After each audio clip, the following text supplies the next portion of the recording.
What's going on, guys? JPS back for another video, and today we're going to be reacting to Geography Now, Belgium. Belgium is a country that we really have yet to explore, despite its proximity to other countries that I've already visited, such as Netherlands and Germany. Now, Belgium being situated in between these countries, and France and Luxembourg, we haven't forgotten about you. It's really interesting, like location, and I know you guys got amazing beer, amazing chocolate. And I've actually eaten some of that. I've been sent beer and Belgium chocolate as well by some of my subscribers in the past. So I really appreciate you guys. And honestly, it's about time that I've gotten around to a Belgium related reaction. So we're going to be learning more about Belgium. I know all that stuff I said is basically all I know about Belgium. I don't know anything else really. So it should be a good one. I'm excited to get into this. There's actually quite a few of you guys watching already watching my videos before even doing this, so I really appreciate all the Belgian viewers out there. Really appreciate you guys. With that being said, let's get right into this. Let me tell you a little story. Once upon a time, France had a son named Wallonia, and the Netherlands had a son named Flanders. One day, a bunch of crazy stuff happened in Europe, yada yada yada. After all the crazy stuff subsided, Flanders was like, "Hey, Wallonia, yeah? I'm gonna move out of my parents' place, and I got this new rad apartment, but I kinda need another guy to help me pay for the rent. I don't know, you're kind of a cool guy, I guess. Would you like to be my roommate? Yeah, sure, I guess. Why not? But just for the record, I don't speak any Dutch. Oh, no worries, I don't speak any French."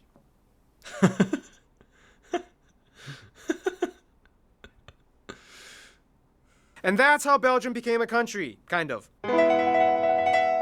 It's time to learn geography. Now! Hey everybody, I'm your host, Paul Barbato. You've all probably at least heard of the name Belgium, and if you have, congrats! That's not enough. Let's dissect the flag. First of all, the flag of Belgium looks like the flag of Germany knocked over to the left side, but just keep in mind that the color sequence is black, yellow, red, not black, red, yellow. Also, the flag has an unusual proportion of 13 to 15, making it almost a square. The flag's colors are directly correlated to the country's coat of arms, the black representing the shield and determination, the yellow representing the lion and generosity, and the red representing the lion's claws and tongue and the crown, as well as bravery and strength. Speaking of strength, you're going to need a lot of it to understand this next part. If you're gonna learn anything about Belgium, the one thing you have to understand is how the country is split up. This is very important, so pay attention, Brandon! What? Azerbaijan?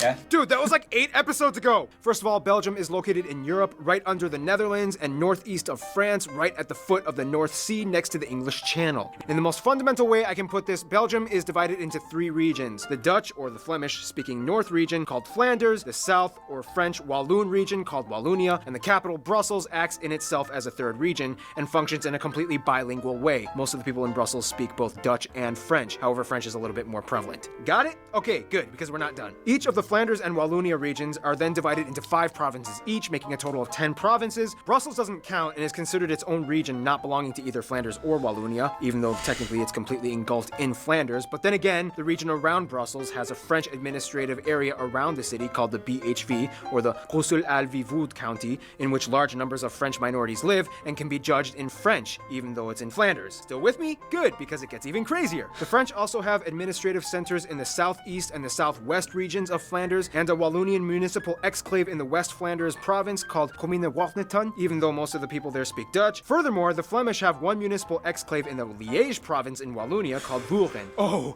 we're just getting started though. Then you have the German-speaking minority in the east of Wallonia in the Liège province, whom are making propositions to create an 11th province called Uten-Saint-Vie. Speaking of Germans, Belgium has a lot, and I repeat, a lot of weird territorial claims and boundaries. For one, there are technically 5 German exclaves hidden right along the border of the Liège province in East Belgium. However, these exclaves are only separated from mainland Germany from a Belgian train track, the Venbahn, which is no longer in use. This means that you can be in Germany and only have 10 meters between you and Belgium between you go back into Germany. The smallest of these German exclaves is just a small house near the German town of Kosen with a front yard less than 2 hectares in area. Oh, but wait, there's more. Then you reach the ever so confusing town of Baroness. Dude, I'm already confused. I assumed to be Germans to the east, Dutch to the north, and French to the south, but it seems like it's kind of mixed everywhere.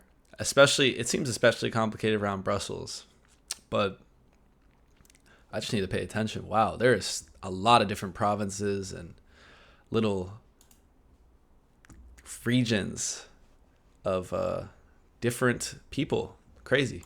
You reach the ever so confusing town of Barelnassa and Barelhertog, in which there are 22 Belgian enclaves in the Netherlands and 8 Dutch enclaves in Belgium. That was the word I was looking for. They have these little enclaves, like these small, I was gonna say like a cul-de-sac almost. That's what it reminds me of. Just a really, like, these are such small areas. Which are counter enclaves, or a part of the Netherlands in Belgium in the Netherlands. These borders at first make no sense. Apparently they cross awkwardly through streets, buildings, restaurants, stores, and even houses. A person can literally wake up in one country and shower in the other. The rule is, whatever side your front door is on is the country that you pay your taxes to. The reason why it's so confusing is because, long story short, there was a guy country that you pay your taxes to. Bro, there's no... Oh my god. There's literally, like, you can just hop right over it. I do love that about Europe, but things get a little bit complicated with how close everything is. Like, what do they pay? What would that be? It would be like 55% Belgium, 30 or 45% Netherlands. Sorry, my math is awful. Oh my god. The reason why it's so confusing is because, long story short, there was a guy ruling the area called Henry I, Duke of Brabant, who gave parcels of land to Godfrey II of Schoten, who ruled the area to the east, in an attempt to build an alliance so that his enemy Dirk VII wouldn't expand his influence. Long story short, Henry's land became Belgium, and Godfrey's land became the Netherlands. To this day, the two countries have stayed true to Godfrey and Henry's agreements and have split the land exactly how they did. That's awesome. But wait, we're not done just yet. Finally, you have the confusing Lys Rivière Canalari River in the border between the Walloon province of Hainaut and France. Starting in the town of Halleux in France, this river zigzags for about 26 kilometers with multiple river islets and land pieces that act as penne enclaves until it all stops in the town of Armentières. Each side has an equal 7 enclaves each along the river. Okay, now let's talk about the landscape.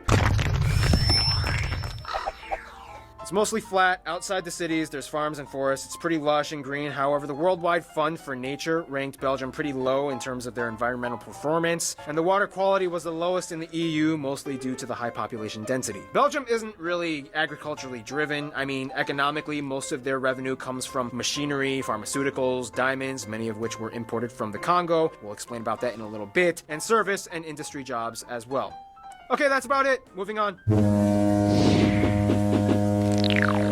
Now this is where things get really strange. In the shortest way I can put this, Belgium is kind of like an artificial country with technically no distinct former identity, in which two regions kind of became roommates, and the respective communities have a government with the same power as the central government. Huh. And you thought Andorra was confusing with that whole co-principality thing. Brother, please, I'm Belgium. Sit down, I'm gonna give you a lesson in complication monadics. First of all, Belgium has a little less than 11 million people. At about 57%, the slight majority of people are Flemish from Flanders, about 42% are Walloon from Wallonia, and 1% German from the German community. Keep in mind, although it's debatable, the terms Flemish and Walloon are more in reference to linguistic communities and not ethnicities. By definition, you could have a Congolese guy in Liège identifying as a Walloon, and a Moroccan guy in Antwerp identifying as a Fleming. As long as they speak the languages and become citizens, that's pretty much it. In terms of That's what I assumed. Okay. race, though, about 77% of the people identify as ethnically Belgian, and the remaining 23% identify as non-Belgian in origin, some of the largest groups being Moroccans, Italians, Turks, and even Congolese from the Democratic Republic of Congo, as it was a former Belgian colony, along with Rwanda and Burundi, which is where a lot of the diamonds we talked about earlier come from. The Belgians even took over a small part of China for a couple decades in the 20th century in Tianjin, after quickly giving it back, and to this day, pictures from the Belgian-Chinese colony are some of the rarest photos you can find in historical archives. As we mentioned, Belgium has 3 distinct regions: Flanders, Walloon, and Brussels. However, regions weren't enough, and so Belgium decided to split things up even more into communities. Due to the German-speaking minority, predominantly in the southeast, Belgium created a semi-mediary third community, even though only 1% of the country actually speaks German, less than the amount of people in Belgium who actually speak Arabic, and has instituted 3 separate governments and parliaments, one for each language group: the Dutch, French, and German. Each of these governments actually has just as much power as the central government. Wait, what? On top of that, the French and Dutch communities are allowed to provide cultural and social services to the citizens in Brussels, but not in the other region. This means that a family living in Brussels could possibly depend upon the central government for taxes, the French government for community centers, the Dutch government for schools, and the Brussels government for the police force. 4 governments acting at once. And then you have a king. Long story short, Belgium became a constitutional monarchy that I'm sorry, bro. What? This might be like... It just seems like there's a lot of things going on at once. A lot of different forces acting as one. I want to know, actually, for those of you who live in Belgium, how smooth is all of this? Like, the borders... I assume that's probably not too big of a problem. But like also this, like right here, like let's say you're getting services from all these different governments. How is the quality of one compared to the other?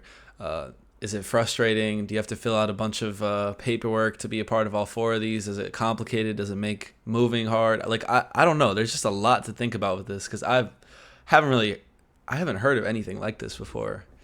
That's why it's so surprising. And then throwing that you have a king. What's the king rolling? All four of them? Okay.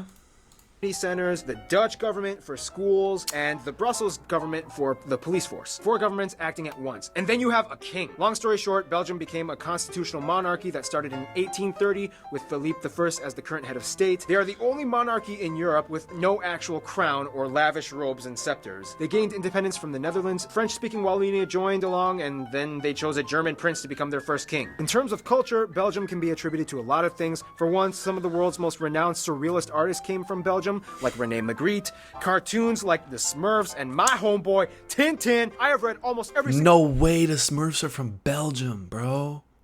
Yo, the Smurfs is like a legendary cartoon to me. I don't know. Something about that.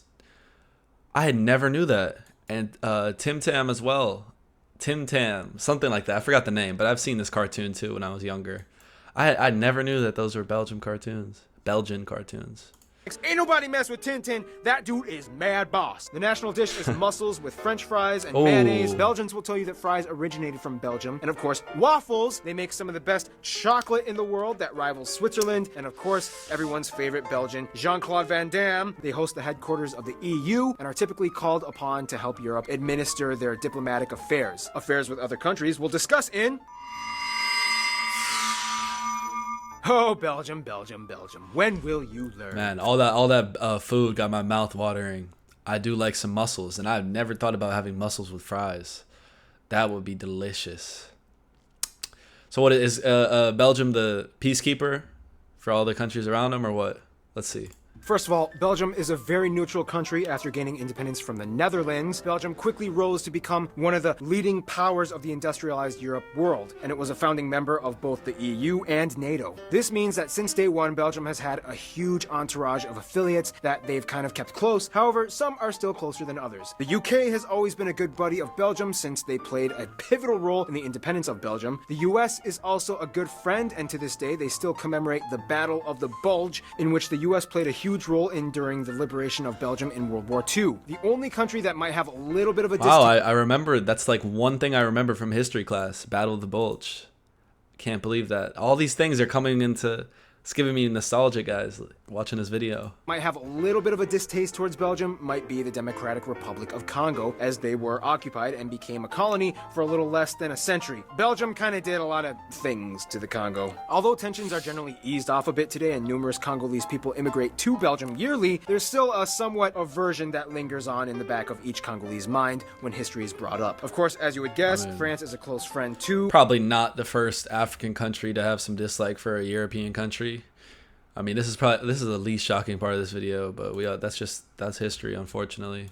Close friend too, whom not only played a role in Belgium's independence, but also culturally resonates with the South Walloon region as well. The Netherlands is a close friend as they jive well with the Flanders region, despite the fact that they have a somewhat friendly rivalry with each other. Over the years, many referendums have actually passed in Belgium in which they almost considered re-annexing themselves back to their respective neighboring countries, the Netherlands and France. However, they just can't seem to do it, even though the sense of nationalism is kind of weak, except during soccer games in which they go all out Belgian pride. They still can't seem to let go of each other for some weird reason. In terms of their best friend, though, they would probably consider Luxembourg. Luxembourg is kind of seen as like the little brother of Belgium and has been there with Belgium since the very beginning. They were even for a short while part of Belgium after independence, and their own monarchs, Philip I and Grand Duke Henry, are actually cousins too. In conclusion, Belgium is disputably the most confusing politically engineered country in all of Europe, and by all means, it makes no sense how they've kept it together for almost 200 years, but they actually did somehow. Belgium, we dip our fries in mayonnaise to you. Stay tuned. Belize is coming up next. No, honestly, like I was thinking about it because a lot of countries fall apart with just one part, a country or whatever in power. I'm saying, like, that just sounds so mind-boggling. This literally has me slipping up with my words, like this video. Multiple countries are in power of one country within that country. Like, this was so confusing. There's so many little details when it comes to the bordering, their enclaves, which government you're receiving services from as a citizen of that like, I still have a lot to learn about Belgium. Like, this was just dipping my toes in the water, and I feel like I just took a deep dive into the ocean. I literally just watched a 10-minute video about it. Like, oh my god, that was so complicated, but it left me really interested. But the point I was making earlier, my bad, I'm all over the place, is like having all these different powers in one country and still nothing going wrong. I feel like that makes a lot more room for error, like a lot more room for some bumping of heads, friction, things like that. I feel like a lot of things could go wrong, yet everything remains so peaceful. They literally kept the fact that Netherlands and Belgium kept their exact borders based off of what those two kings said just shows that they're not really going anywhere. Like, this, they're so stable and well-minded, like intelligent. Like, that's amazing, honestly, historically, to still be in a great place as a country despite all these complications. I would say, like, I really want to know what's it like living in Belgium. Like, I really want to visit. So yeah, shout out to all of the Belgian subscribers out there and all you guys who have been watching my videos. I'm really glad I finally took a look at the country, and I have a lot to learn. So make sure you guys stay tuned, because I will be doing some more Belgium reactions on this channel. Appreciate you guys for watching. I'm sorry if I seemed a bit confused or whatever. This video really, like, threw me off. I was not ready for this. I was like, whoa, there's a lot to consume here. So I appreciate you all watching, and I'll see you guys in the next one. Peace.